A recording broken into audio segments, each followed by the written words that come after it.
Good morning, welcome back to the channel. Today I'm going to do something a little bit different. I know I say that every time, but quite often I talk to people and they find out you live in Bourneville and they say, oh, I've been there. And then they say, yeah, I've been to Cadbury World. And they think that's it. Well, today's video is going to be a bit of a touristy thing, I suppose. We're going to go out on the Bonneville. It's not going to be a huge amount of mileage. I'm going to go around the local area and just to show you what is in the area other than Cadbury World. Cadbury World is a great place, don't get me wrong, but there's a lot of other stuff to see in Bourneville. So I'm going to get the helmet on and we're going to head off and have a look what's in the area. Oh, before I forget, we are at the moment apparently in the middle of a bin man strike, a refuse collection strike. Now, if you believe the local or the national media actually, I'm going to be riding around swerving to avoid piles of black bin bags and rotting rubbish and rats as big as cats. So see what you think. There are a few areas, possibly in Birmingham, with piles of bin bags and rats as big as cats, but by no means it's a common thing, contrary to what the media would have you believe. Anyway, let's get on with it. Right, here we are, just dropping down into Bourneville from Selly Oak. As you can see, no bin bags here, no big rats, cats or whatever. Flipping media, pain in the bum. Anyway, there's the green on the left. We'll come back there a bit later. First of all, we're going to head into Cadbury World. Well, this is the entrance. If you've been there, oh, a bit of tree felling going on, tree maintenance on the left there. Right, this is the entrance you'll all go in if you've been to Cadbury World or you're coming to Cadbury World. Up and over the speed bumps. There we go, let's find a little well, there's not too many here at the moment. There we go.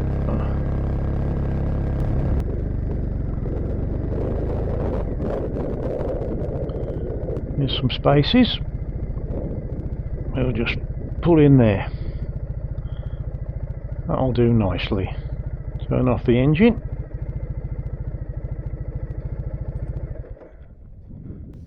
Right, so here we are outside Cadbury World, the view most people get and say, oh, there you are, I've been to Cadbury World, I've been to Bourneville.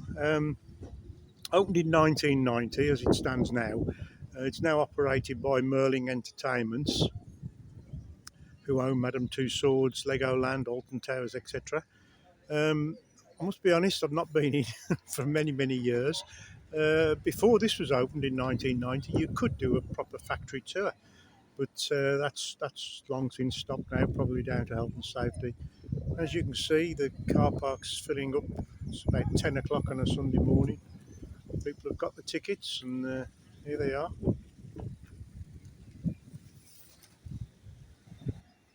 Whilst we're here, you can see this is the entrance, the vehicle entrance to Cadbury World. That little passageway there is known as the bird cage. That links, that's Bourneville Green through those trees. Now we'll just walk through here. You have to excuse the little bit of bumpiness because I've forgotten to bring the gimbal with me. So there's the sign for Cadbury World there. We'll walk through this. Now this was originally called the bird cage because of these fences on either side, the railings on either side, and there used to be, I don't think there's any left now, there used to be semicircular sort of lamp standards lights, and it did look a little bit like a bird cage. Anyway, we're going to walk through the bird cage. This will link up with Linden Road and the recreation ground in a moment, so we'll just walk through to the brook. Morning. It's right, the light's playing havoc with me this morning. So we're about halfway through the bird cage now. You can see the factories, it's actually through the factory grounds.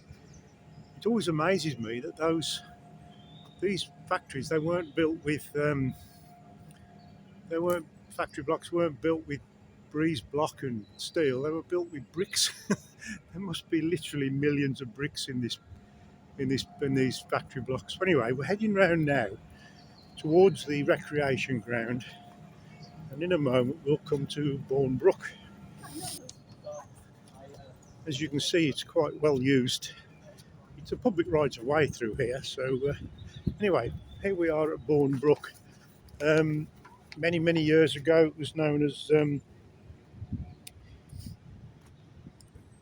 it's the Bourne. See if we can get through there. There we are. Yeah, known as the Bourne. That comes through from the boating pool, which we'll go to later on. It goes underneath here, and as you can see, the railings aren't helping, but there's a catchment pool there. There's a sluice gate over the other side. And they can open and close that to control the level in this pond, if you like. And they use the water for, it's filtered and it's used for cooling within the factory. Right, we'll get back on the bike now. Just heading out of Cadbury World. We'll turn left at the bottom and head up towards the main offices. That, by the way, is not my engine, that's a chainsaw. Right, here we go. All clear. It is now. Up we go. We've got the recreation ground on the left. We'll talk about that in a moment. This guy's turning right. Here we go. We'll be taking a left here now into Bourneville Lane at the pedestrians cross.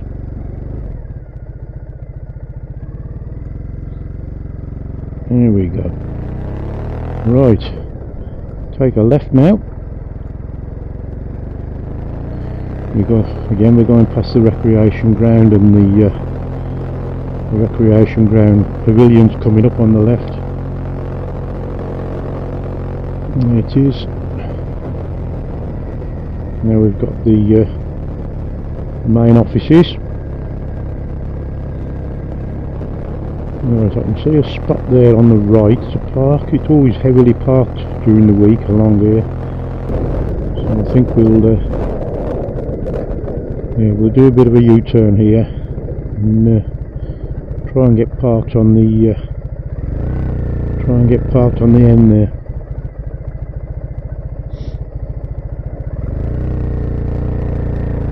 All clear. Here we are. Somebody saved a little spot for me.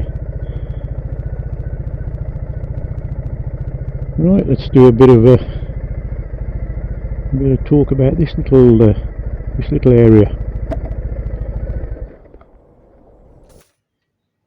Right, we're now down towards Bourneville station and the canal. We're outside number 1 lodge now, originally built in 1899 as the main offices for the directors. It's now the staff shop. We're now down near Bourneville station. This here used to be one of the main entrances into the factory for the workers. You can see the canal tunnel, canal and railway tunnel goes under the Birmingham Worcester Canal and the Cross City line. There's the station. Cracking service this is. I think the trains are about peak times at about every 8 minutes, and then Birmingham into New Street 13 minutes. And that canal tunnel there, it took a direct hit in 1940. Millions of gallons of water emptied themselves from the canal into Cadbury's. It was soon put right. Right, here we have the main frontage now to Cadbury's. If you come here on business or whatever, this is where you'll go in here.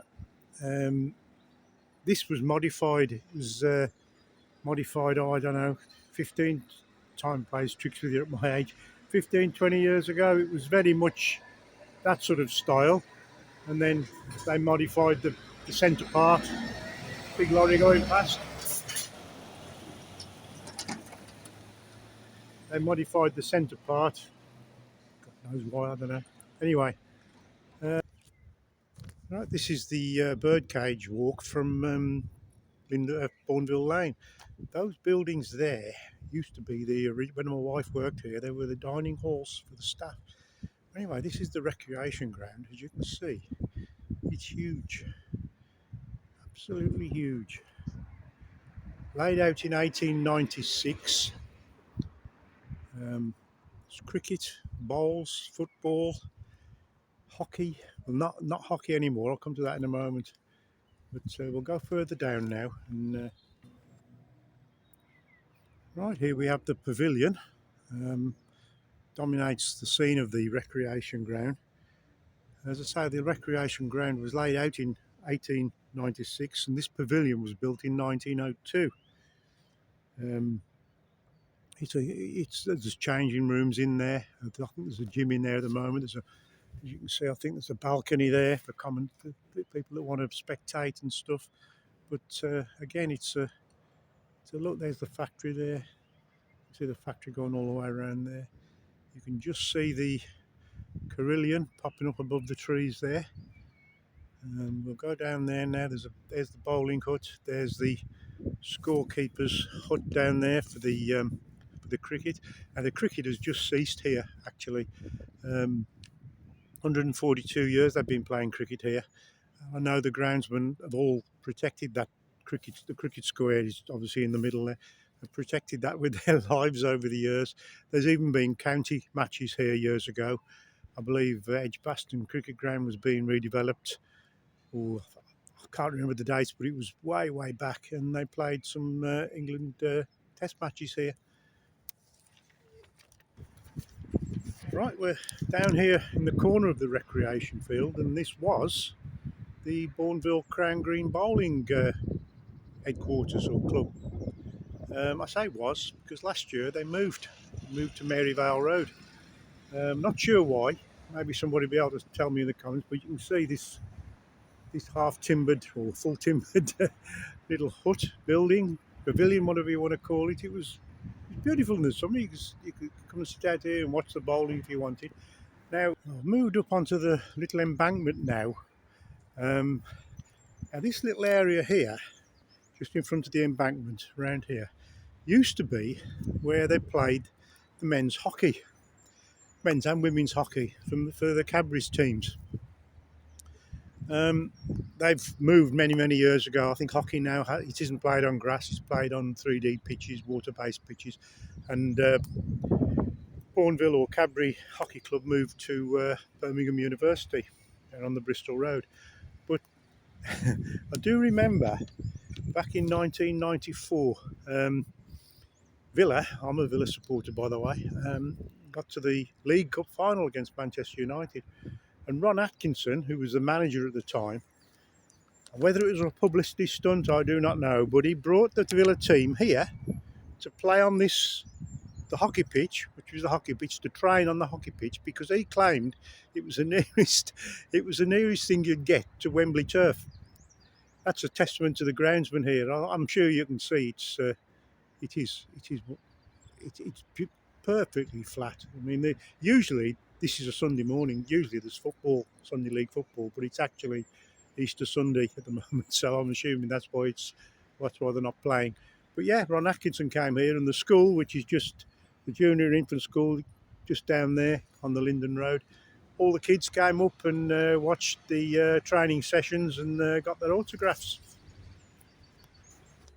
Another massive event that goes on here, or the main event that goes on here for the people of Bourneville and whoever wants to come really, is the Bourneville Festival. It's held on the last Saturday of June every year.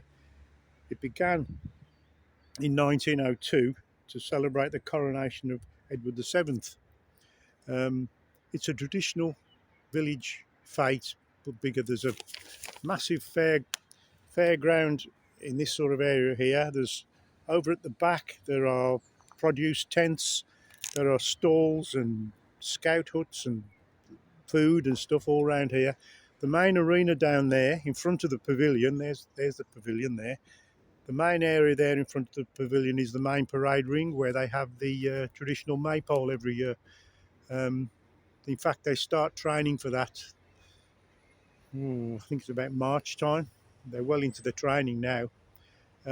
Both my daughters have taken part in that over the years, and both my granddaughters actually. It is a huge event, and it finishes off with a massive firework display at the end.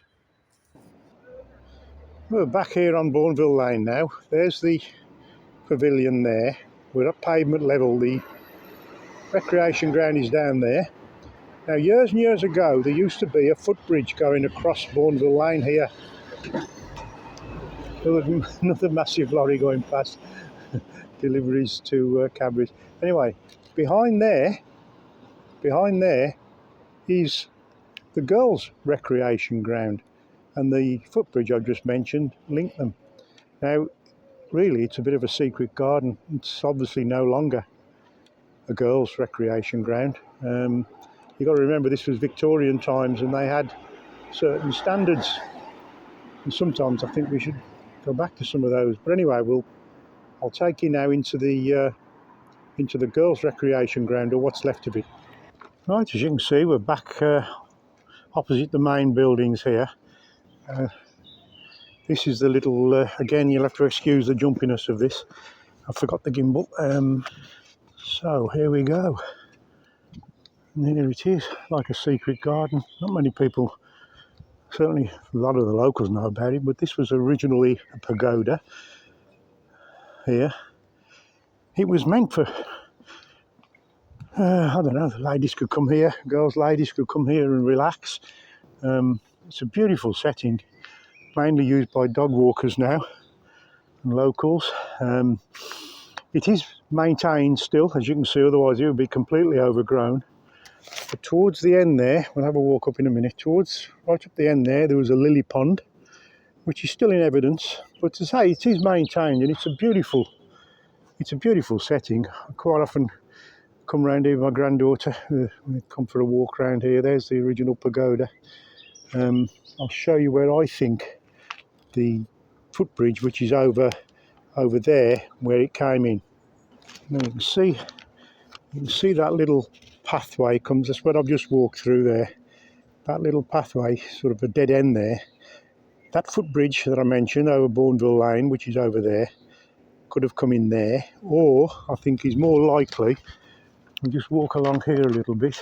We've got a sort of concrete or a brick platform here, and I think you can just see over the trees there. There's the top of the pavilion, and I think that's probably where the wooden footbridge came in there.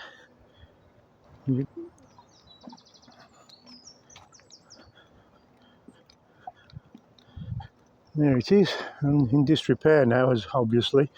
I don't know if there's any plans to renovate it, but it would be a lovely feature. It's quite ornamental. You've got 4 pedestals in the middle. We'll just go around here. There's a set of steps here to go up there. I think there were tennis courts or something here as well. We'll just go up these steps and I'll just show you around. Here we are. Again, it's all derelict now. Well, not derelict, but it's all disused and boarded up now. But I think that could have been a bowling green, perhaps, or a tennis court. We've got some sort of facility there with a little balcony. But as you can see, we get a slightly better view from here of the old lily pond. I originally thought it was for swimming in, but apparently not. It's just a ornamental lily pond. So that is the girls' recreation ground. Right, we'll head off now to Maryvale Road. Fire the bike up. Visor down. There we go. Just go to the end of here, and we'll be doing a left.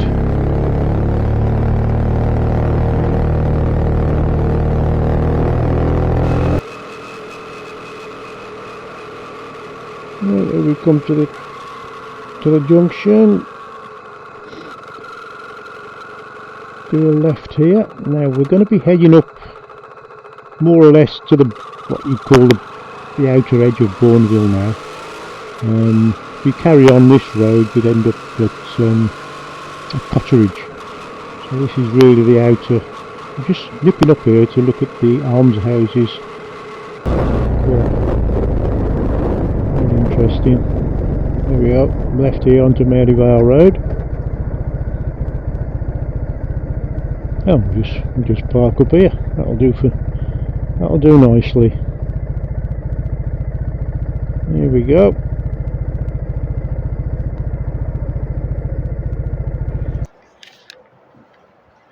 Right, here we are on the corner of Linden Road and Maryvale.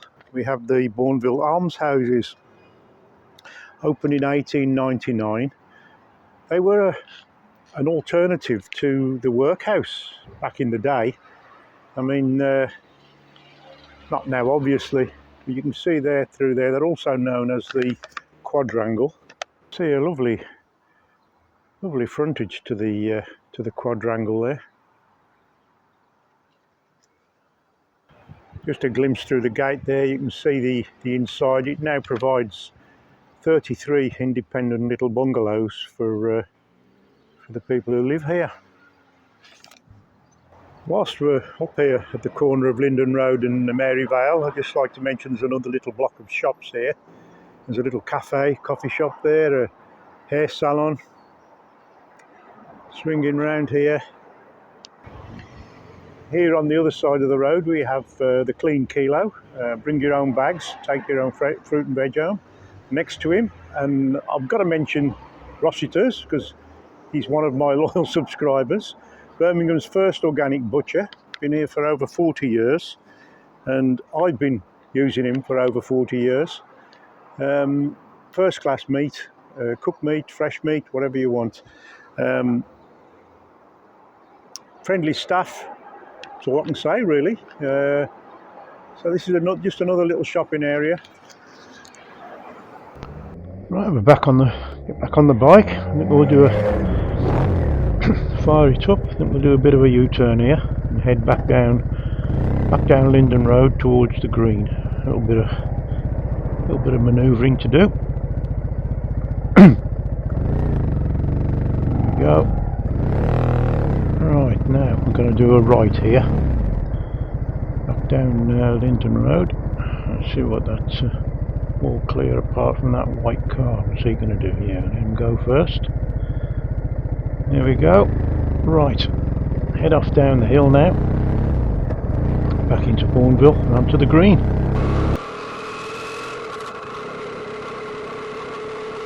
We should be going past the recreation ground again in a minute on the right. We're just crossing over Bourneville Lane now. It's to the left and to the right. Here we go across the pedestrian lights, past the bus stop.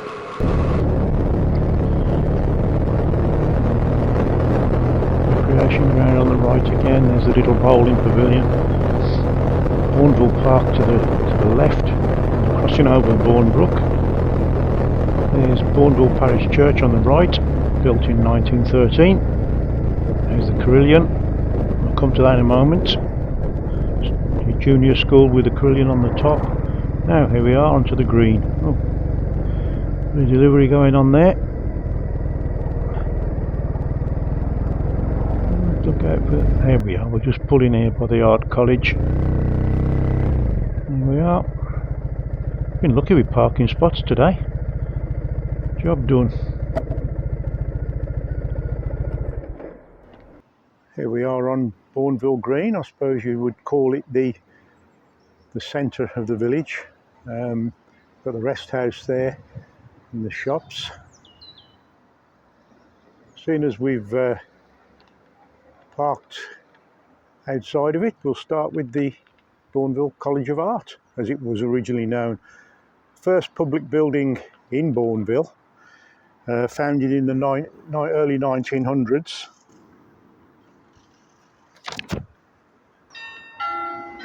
But these shops originally built There's the Carillon, just hang fire a little bit. Originally built between 1905 and 1908. Now originally it was a pharmacy, which we still have over in the corner there. A butcher's, which we still have. Baker, next door. Grocers, well, we have a Morrison's Daily on the end there. And the post office, which sadly closed many years ago, and it is now a little coffee shop.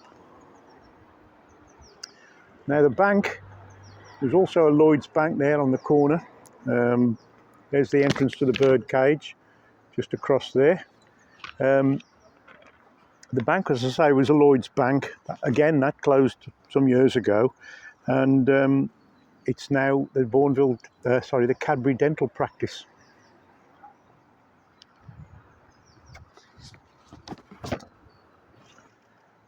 There we have the rest house. It was a gift to George Cadbury and his wife for their silver wedding anniversary in 1914. It's now the Carillon Visitor Centre and shop, gift shop. It was designed and built actually as a design was based on the 17th century Dunster Market Hall. Now here we have Bourneville Infant and Junior School.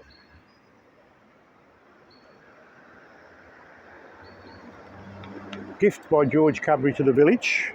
Junior school opened in 1906, and the infants down there slightly later in 1910. And on top of the school, in the belfry up there, is the famous Carillon. Now this was inspired by George seeing one in Bruges on one of his visits to Bruges in Belgium in 1906. Initially he had 22 bells cast and installed at the top there. It now has 48 bells. And Christmas Eve we have the carol service, the open air carol service, and the carols are actually played on the Carillon. Both my daughters and both my granddaughters went to this school as well. Here we have the Bourneville Friends Meeting House. Built in 1905. As we all know, the Cadburys were Quakers. Not a lot to say about that really. It's not open at the moment, so we can't go in. Now, at the front of the meeting house, we have the Bourneville Christmas tree. It's actually an Atlas cedar. It was planted in 1948. On the 1st of December every year, the trust come along and they adorn it with the lights. And during the open air carol service on Christmas Eve, that's really the centre point.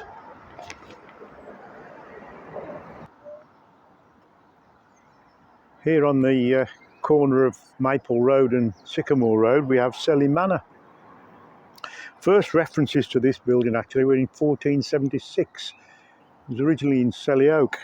It was never a manor really. It was probably a farmhouse. There was a reference to it in 1875 as the Rookery. George Cadbury saw it and knew it had been dismantled, and he started to rebuild it on this side here in 1913. And it was finished in 1916 and opened as a museum. Now, whilst trying to locate new timbers, some of the timbers were obviously completely rotted through, but while trying to find some new timbers for the manor, they spotted this building here, known as Minworth Greaves. And that was in a state of disrepair and being dismantled, so they bought that as well. And that was erected here as well. So you've got the two of them now opened as a museum. Actually, they do weddings in the barn there, and in fact my eldest daughter was married in there. Right, we'll head off now, fire up the engine. We're going to head off now to Bourneville Boating Pool. Bit of reversing. Off we go. Oh, there's a new camera appeared there. That's my editing fault.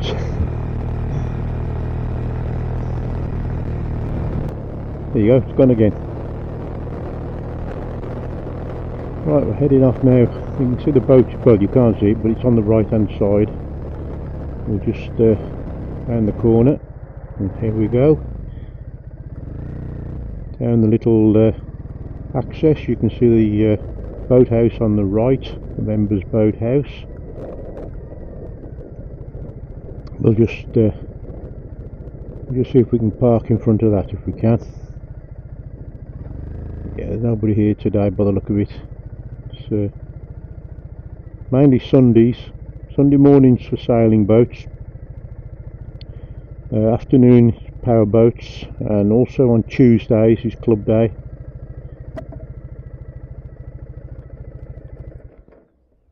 Here we are outside the Bourneville Radio Model Boat Club. I don't think that's the correct name, I've just forgotten it, but anyway, this hut here was, which is now grade 2 listed by the way, commissioned in 1926 by George Cadbury and opened in 1933 for the Model Boat and Yachting Club. So we'll just go over now and we'll show you the pool. If you're wondering why the camera's a little less shaky than it was in some of the other clips, it's because I've got young Oliver here, my eldest grandson, helping out with the filming today. See what I mean about the shakiness? Whoa!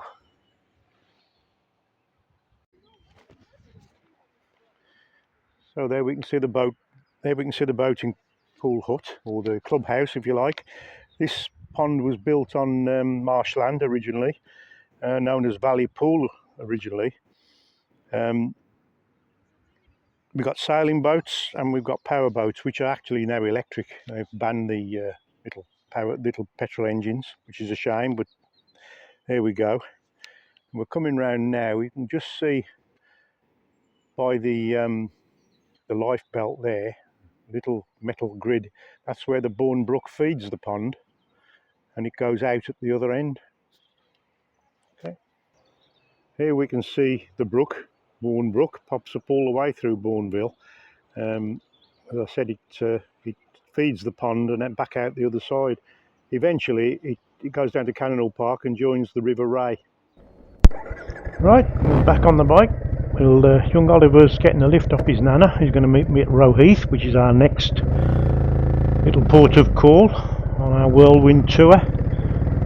So, back up out of onto Bourneville Lane.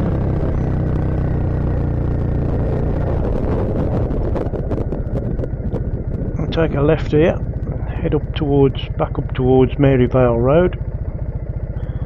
Here we go.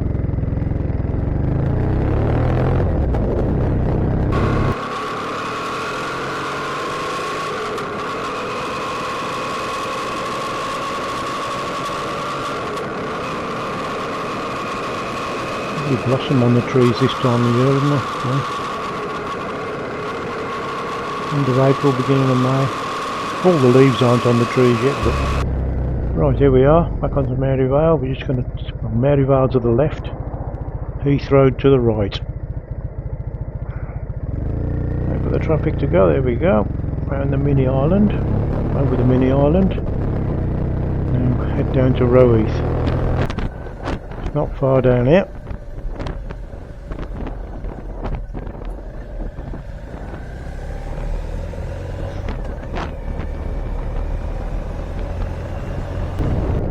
There's the parked cars there. We'll see if we can get parked inside. Left into here. Not much parking in here for cars, it's mainly for cycles and, in this case, motorbikes. So let's find it. There, that'll do. By the cycle rack. Won't be here long, I don't think.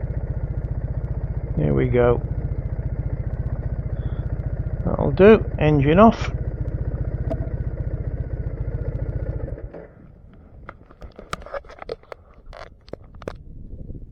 Here's Rowheath Pavilion, built in 1924 as a sports and social club for the workers. As you can see, it's quite a special building. It's spectacular, really, I suppose, especially with the sun shining on it as it is today. It's used for all sorts now. I mean, it's got a licensed bar in there and a cafe.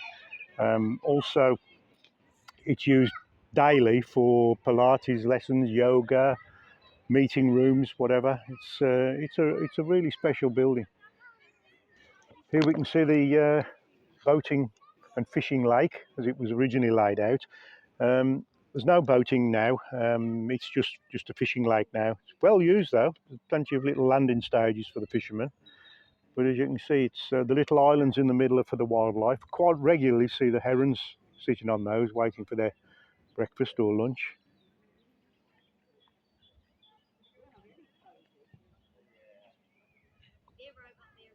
Right, here we have the main sports field, which is on the other side of the road to the pavilion. So I'm going to read this out. Luckily, I've written it down. Originally, there were 14 football pitches, 13 cricket squares, 4 hockey pitches, 2 rugby pitches, 31 tennis courts, 2 bowling greens, 2 croquet lawns and an athletics track. And obviously the boating and fishing lake, which we've seen on the other side of the road. It's still used extensively for football. Every Saturday and Sunday you can see grassroots football going on here. And it's obviously well maintained, as you can see.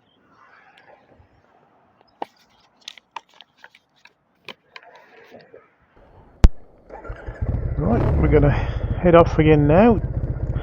Again, Oliver's gone off with his nana to meet me at our next and final venue on this little tour. Let's just get out of here, and we're now going to be heading off to the Serbian Orthodox Church, or the Serbian Orthodox Church of the Holy Prince Lazar, to give it its full title, the full name. So we'll just pull out of here now. There we go. We're going to head along here. This is the way we came in. We're going to head along here to the little island and take a left back down Bourneville Lane. There we are. There's Bourneville Lane Police Station on the left and Bourneville Village Trust office is on the right there. So we're just going to go out onto the A38 Bristol Road. Indicate. Oh, not really busy today. Under the footbridge, I'll leave the indicator on because we're going left again under the footbridge. There we go. It's not very far from here now, it's only a quarter of a mile. There it is, just looming into view. I'll take a right into here and then into the drive.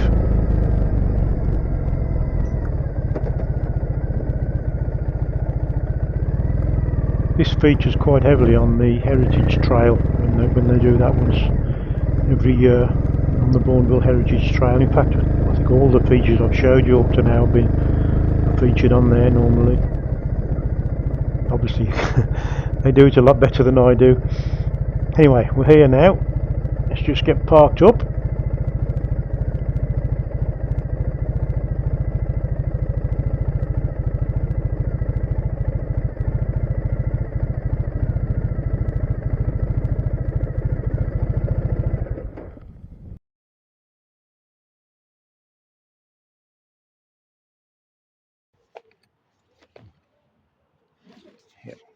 This is the Serbian Orthodox Church, first one built in the UK.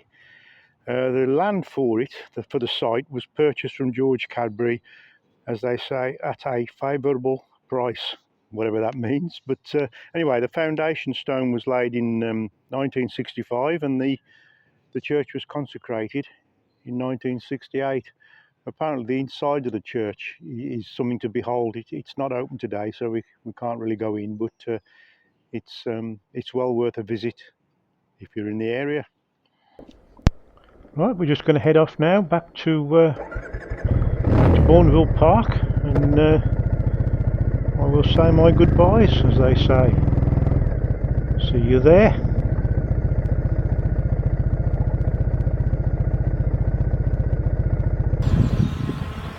Well, there we go. That concludes our little whirlwind tour of Bourneville. As I said, not a lot of mileage, but quite a bit of interesting stuff. I hope you'll agree. I'm getting rained on here by the blossom off this tree. But anyway, we'll go for now, and that'll do for now. If you enjoyed it, I can ask you to like and subscribe. That would be great. It's completely free of charge, and it just helps me to monitor what's being watched and to make the content that people want to see. So that's bye for now, and see you in the next one.